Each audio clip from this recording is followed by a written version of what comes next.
যারা প্রকৃত হিন্দু তারা বিজেপি করে না, যারা বিজেপি করে তারা জালি হিন্দু, ছদ্মবেশী হিন্দু, দাঙ্গাবাজ।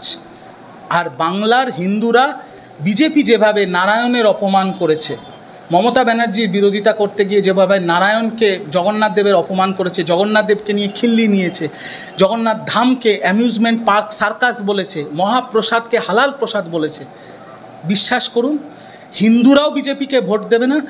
আর বিজেপির বিচার করবে স্বয়ং নারায়ণ, স্বয়ং জগন্নাথ দেব। বিজেপি মাটিতে মিশে যাবে 2026। শ্রমিক ভট্টাচার্য বলছে আমরা মুসলমান বিরোধী নয়, আমরা চাই মুসলমানের হাত থেকে পাথর কেড়ে নিয়ে বই খাতা দিয়ে তুলে দিতে। আর শুভেন্দু বলছে মুসলিম লীগের সরকার চলছে। শুভেন্দু বলছে আমাদের সরকার আসলে মুসলমান বিধায়কদের রাস্তায় ছুঁড়ে ফেলে দেবো, আমাদের সরকার আসলে হিন্দু সরকার হবে, মুসলমানদের মসজিদ আর বাড়ির ওপরে বুলডোজার চলবে। তাহলে কে ঠিক, শ্রমিক ভট্টাচার্য ঠিক না শুভেন্দু অধিকারী ঠিক? বিজেপি নামক দলটা আপাদ মস্তক ইসলাম বিরোধী, মুসলমান বিরোধী দল। এরা বাবরি মসজিদকে শহীদ করেছিল, এরা গোদরা কাণ্ডে লক্ষ লক্ষ মুসলমানকে, নিরীহ মুসলমানকে তলোয়ার দিয়ে কেটে কেটে খুন করেছিল, বাচ্চাদের খুন করেছিল, মুসলমান মহিলার গণধর্ষণ করেছিল। এরা আপাদ মস্তক ইসলাম বিরোধী, মুসলমান বিরোধী একটা দল। উত্তরপ্রদেশ, উড়িষ্যা, মধ্যপ্রদেশ, রাজস্থান যেখানে বিজেপির ডবল ইঞ্জিন সরকার চলছে সেখানে মসজিদের ওপর এরা বুলডোজার চালাচ্ছে, কবরস্থানের ওপর বুলডোজার চালাচ্ছে। দিল্লিতে দুদিন আগে বিজেপির সরকার গঠন হওয়ার পর মুসলমান অধ্যুষিত বস্তি এলাকায় তাদেরকে রোহিঙ্গা বাংলাদেশি বলে চিহ্নিত করে তাদের বাড়ির ওপরে বুলডোজার চালিয়ে দিয়েছে। যারা ইসলাম ধর্মে বিশ্বাসী তারা ভোট দিক বা না দিক, তারা মরে গেলেও বিজেপিকে ভোট দেবে না অন্তত। আর বিজেপি যে আপাদমস্তক মুসলিম বিরোধী দল সেটা কাউকে বোঝানোর আর দরকার নেই, ভারতবর্ষের বাচ্চারাও সেটা বোঝে। দেখুন বিজেপি হিন্দু মুসলিম করে কেন, তার একটা সিম্পল কারণ আছে, ভোটের রাজনীতি করে। বিজেপি কেন ল কলেজ নিয়ে মাতামাতি করছে কিন্তু কার্তিক মহারাজের মতো একটা রেপিস্টকে আড়াল করছে, তার কারণ বিজেপির কাছে একটা মেয়ের শরীর হচ্ছে শুধু বিজেপির রাজনীতি করার জায়গা। এদের সাথে ধর্ষণের কোনো সম্পর্ক নেই। এরা মহিলাদের শরীরকে ব্যবহার করে ধর্ষণ বা এইসব কোনো কাণ্ড হলে রাজনীতি করার জন্য। ঠিক একইভাবে এরা মুসলমান আর হিন্দুদের ব্যবহার করে ভোটের জন্য। আজকে মুসলমান আছে বলে এরা মুসলমান বিদ্বেষী রাজনীতি করছে, আর যেদিন মুসলমান ভারতবর্ষে থাকবে না তখন এরা হিন্দুদের ভাগ করে দেবে ব্রাহ্মণ, কায়স্থ, শূদ্রর মধ্যে। এরা হিন্দুদেরও নয়, এরা মুসলমানদেরও নয়, এরা শুধু ভোটের রাজনীতি করে আর কিচ্ছু না। সিপিএম আমলেও হিন্দুরা সুরক্ষিত ছিল, তৃণমূল আমলেও হিন্দুরা সুরক্ষিত আছে, আর 50, 70, 80, 100 বছর বাদে যখন তৃণমূল থাকবে না তখনও হিন্দুরা সুরক্ষিত থাকবে। বিজেপি থাকবে না, বাংলাতে তো কোনোদিনও আসবে না। বাংলা একটা কথা প্রচলিত আছে, কুঁজোরও ইচ্ছে হয় চিত হয়ে শুতে, গামছারও ইচ্ছে হয় ধোপা বাড়ি যেতে। ডায়নোসর ফিরে আসতে পারে বাংলায়, ডায়নোসর ধর্মতলা শ্যামবাজারে হেঁটে বেড়াতে পারে। বিজেপি বাংলার বুকে কোনোদিন সরকার গঠন করবে না। মুসলমানরাও ভোট দেবে না, হিন্দুরাও ভোট দেবে না, মহিলারাও ভোট দেবে না। এদের কিছু অন্ধভক্ত সঙ্গী, কিছু মূর্খরা ভোট দেবে।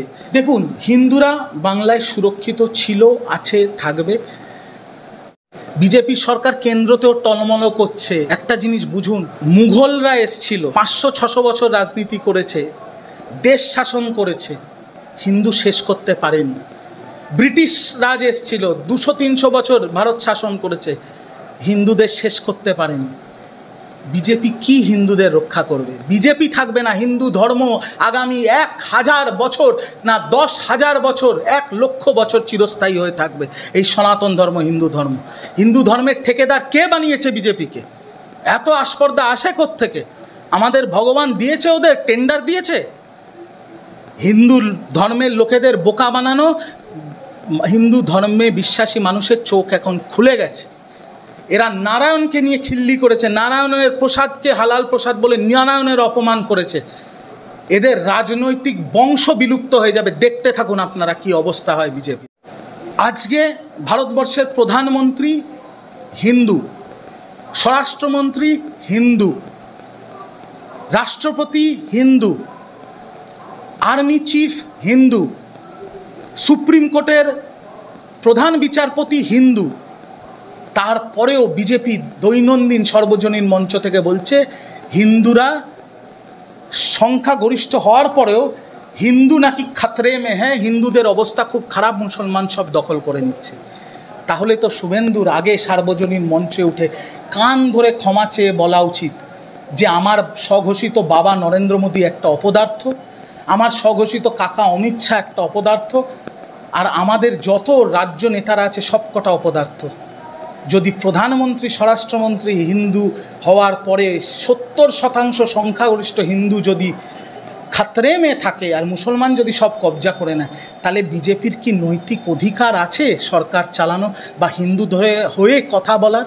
এই প্রশ্নটা আমি আপনাদের সামনে রাখলাম, আপনারা কমেন্ট বক্সে উত্তর দিন। ওর বাবা মা তো এখন মেয়েকে পণ্য হিসেবে ব্যবহার করছে 26-এর টিকিট নেওয়ার জন্য। তার মেয়ে যখন মারা গেছিলো তখন ওর বাবা সেলাই মিস্ত্রি ছিল, মা কোনো কাজ করতো না। এখন তো আমার কাছে ছবি আছে, 2তলা বাড়ি তুলে নিয়েছে, তাতে আবার রং হয়ে গেছে, চাকাচাক। টাকা এসছে কোথার থেকে? তারা তো সরকারের অনুদান নেননি। সবই আমরা বুঝি, সবই বাংলার মানুষও বুঝছে। শুভেন্দু শান্তিপূর্ণ মিছিল করুক, কোনো আপত্তি নেই, কিন্তু শান্তিপূর্ণ মিছিলের আড়ালে যদি পুলিশের কিয়স্ক ভাঙচুর করে, সাধারণ মানুষের দোকানপাট ভাঙচুর করে, পুলিশের গাড়িতে আগুন লাগিয়ে দেওয়ার চেষ্টা করে, ব্যারিকেড ভেঙে, নবান্ন মানে হচ্ছে পশ্চিমবঙ্গ সরকারের কেন্দ্রস্থল, ওয়েস্ট বেঙ্গল সেক্রেটারিয়েট হচ্ছে নবান্ন, যেখানে মুখ্যমন্ত্রী বসে, যদি নৈরাজ্য সৃষ্টি করার চেষ্টা করে, তাহলে কলকাতা পুলিশ 4 ফুটের লাঠিতে, আমি এখন আপনার চ্যানেলের মাধ্যমে জানিয়ে দিচ্ছি, শুভেন্দুকে তেল লাগিয়ে বসে আছে। কিন্তু মারবে কম, দৌড় করাবে বেশি। আর শুভেন্দু ওই আমি ফ্যাট শেমিং করতে চাই না, কিন্তু ওই চেহারা নিয়ে দৌড়তে পারবে তো? চামড়া গুটিয়ে দেবে কিন্তু কলকাতা পুলিশ। ব্যাটিং সকাল থেকে শুরু হবে। তাই বিজেপির কর্মী সমর্থকদের বলবো, শুভেন্দুর কথায় প্রভাবিত হয়ে মার খেতে এসো না।